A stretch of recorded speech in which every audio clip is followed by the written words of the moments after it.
Hey everyone, welcome into another edition of the Arena Extra Take. I'm your host, Expat, along with my co-host, Burlyman Gaming, or should I call you Burlyman Potter? Burly Weasley, because I get the red hair. Okay, Weasley. Okay, Burly Weasley. Burlyman Weasley. The Burlyman can Weasley, yeah. All right. So obviously in this episode of the Arena Extra Take, which is, of course, a supplement to the Arena Multi-Platform Gaming News Podcast, which we record live on Saturdays, we're going to be, in this episode, focusing on Hogwarts Legacy. Because obviously Burly is dressed up and, acting like a Weasley, and he's going to show you his gameplay footage. So this is focusing on gameplay of Hogwarts Legacy. So let's go ahead and... let's get to it, Burly. So I'm going to go ahead and get this started. So take it away, man. I mean, what do we have for gameplay here from you?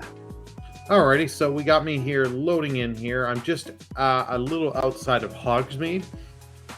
And just me showing you getting up on the broom. And just doing a quick, like I'm using the Revelio spell there. And just showing you there's tons of stuff on this map. So this is a big open world game with a ton to do, but it's not one of those big open worlds where like there's a ton to do and you're like, oh my god, I feel bored. There's like, oh my god, what's this over here? Can I do this? Yeah. Can I do that? It's just like this game. I can easily say if you like just doing stuff, there's a ton. Yeah. And the side content I've really been enjoying because you're learning spells, getting different things. Yeah. So, man, it's beautiful. I mean, and this is performance mode on the PS5. This isn't even like the high fidelity and all that. Yeah. So like if I haven't done it myself, but I've seen from screenshots from other people, it looks gorgeous. So this is me just showing you here. You can, when you equip your gear, you see it on there, but you can hit the one button and change the appearance of the item to either have you wearing it or not wearing it. Okay. So that way it's your choice. So it really does give the customization a lot. Now, how far are you into the game at this point? I think I'm like 40% through the story. Okay. I'm not entirely sure because I have not looked up. Because I've been doing between story and doing a lot. I've been more recently just been doing side content quests because there's a lot of spells I can get. So, and I love getting spells. And then just different things I'm showing off that you can get. There's little challenges in the game. You get talent points when you level up, so you can get them to boost your stats with certain spells and stuff. Right. Me just showing you here's the different quests. I really do like that they're going to tell you in the quest there what you're going to get. So there is no surprise. So you'll know at the end of all this if you will get you're going to get a spell, you're going to get appearance, you're going to get money or whatever. Yeah. Now, in the game, Burly, do you do you have to be in like any particular class at like any particular time in this game, or can you just like be out exploring for how long and for whatever period of time you like? Yeah, you can just be out exploring for whatever time you like. Right. I have some of the quests I had are to go to class, but if I don't want to, since I don't want to do it right now, I just want to explore and do things. Nice. I can do it. So yeah. Nice. Even though I'm an invisible here, but certain enemies, if you're making sounds and stuff, they can catch you. Okay. And yeah, these spiders are a little higher level than me. But combat is really, really fun in this. This is something I was curious on. Because you have your 4 spells that you can do that you have set on your spell guard thing. And you hold R2 and then the face buttons. So ouch. X, circle, square, triangle. Yeah. Your journey has ended very Souls-like there. Yeah. But you could also just keep hitting R2 in the case of PlayStation, and you just keep casting basic attacks. So combat is really, really fun. And you really, especially if you turn the game up on hard, because my audience makes me do it because of Streamloots. This can get quite hard. This is not an easy game. Also, they have like the world map and the Hogsmeade map. Okay. Yep. Interesting. Yeah. Yeah. So I have you unlock Hogsmeade pretty early on.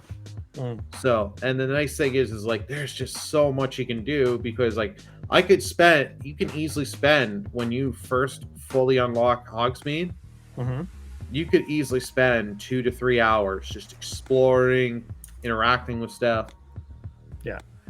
And obviously Burley is streaming Hogwarts Legacy on Twitch, so please go and check out his Twitch at twitch.tv/BurleymanGaming.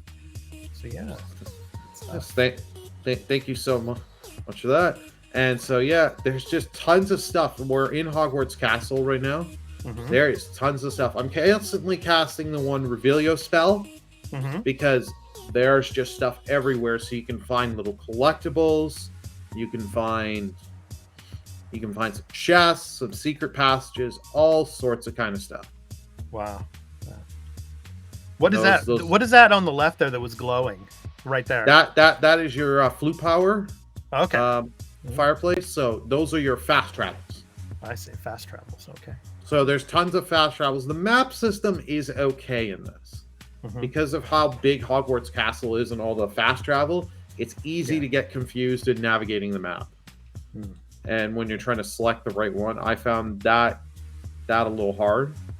Now, I was reading something about you could actually go into other houses and explore the other houses. Now, have you done that?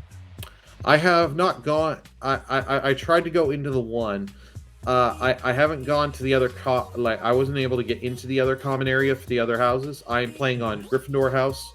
Okay, it's what my robe is, if you can't tell. Yeah.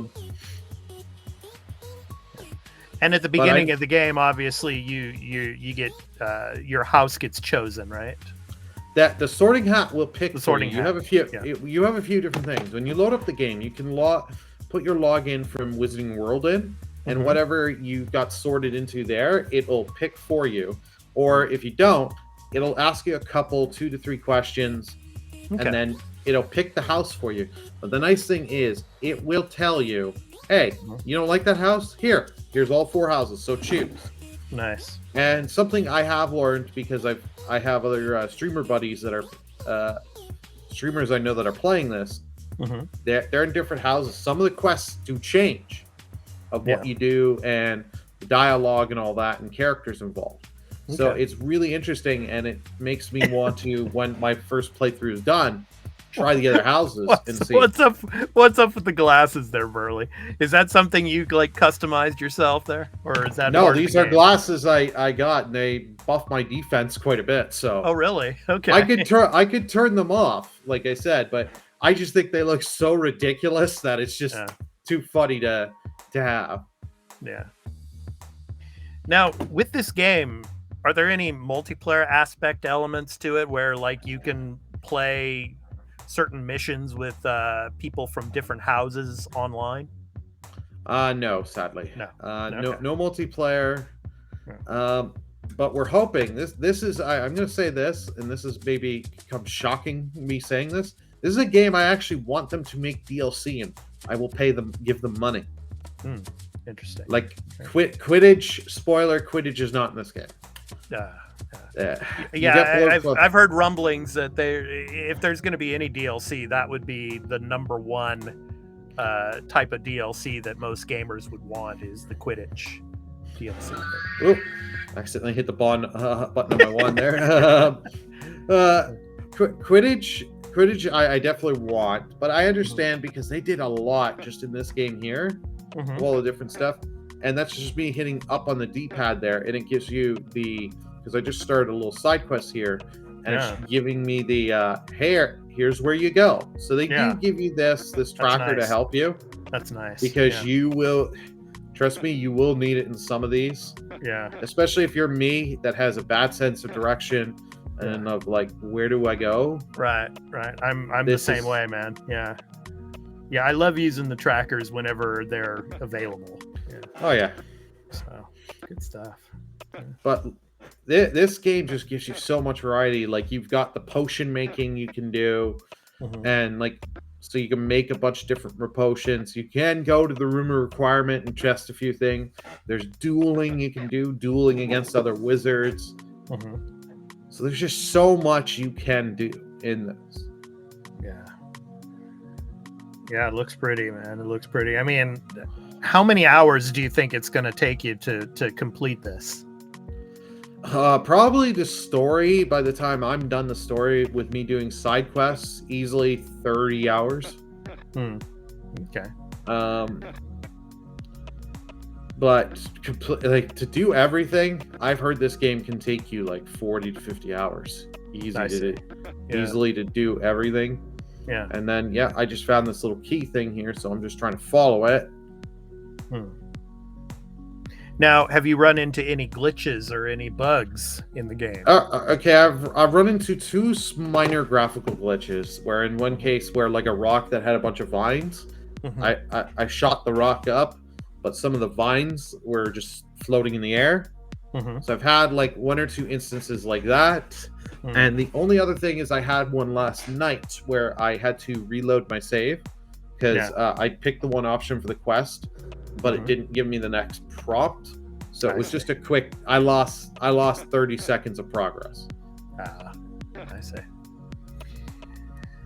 So, do you think this game could be a Game of the Year candidate? Oh yeah,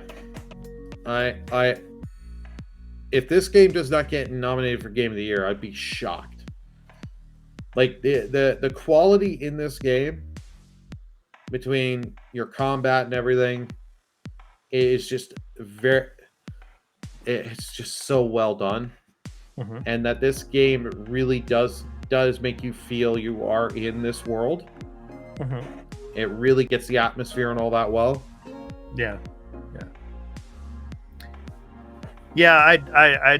I'm hoping to get a chance to play it at some point this year. But if you play it, don't be surprised. You put a lot of time into this game. Like, oh yes, definitely, definitely. All right. And I've actually heard from people that have bought this on PC because I'm playing this on PS5 because there is the exclusive quests I haven't gotten to yet, but there is exclusive content there. That this actually runs well on the Steam Deck because on the PC version, they do use the because it's on Windows, you're going to be playing it on PC. They have the DRM stuff. The DRM stuff does not work on the Steam Deck, so it doesn't bog down on the Steam Deck version. So if you're playing this on the Steam Deck, and I know two people that are, and they're saying, "Oh, it runs good." So if you want this game on the go, don't worry, don't go for the Switch version. Get the Steam version. Cool. Well, thank you so much, Burley, as always, for the gameplay footage, of course. And you can catch this episode of Extra Take, obviously, on our Patreon at patreon.com/thearena_podcast. Patrons get it ad-free, obviously. And, of course, it will be going to our YouTube channel, The Arena Productions. You can find it in the Extra Take playlist. So, this has been our breakdown of the gameplay from Burley's gameplay of Hogwarts Legacy here on the Arena Extra Take. So I've been your host, Expat, along with my co-host, Burley of Burlyman Gaming, aka Mr. Burlyman Weasley. Mr. We'll call you Mr. Gryffindor. Okay, that's your new nickname. For Hogwarts Legacy, Mr. Gryffindor. Yeah, you're usually AKA Mr. Canada, but we'll call you Mr. Gryffindor. Mr. Streamloots, whatever. Mr. Streamloots Gryffindor. All right, so to all you patrons that are going to be watching this in the ad-free version, as well as all of you on our YouTube channel, The Arena Productions, we hope to catch you in the next episode of Extra Take. So take care, everyone. Peace out. Bye, everyone.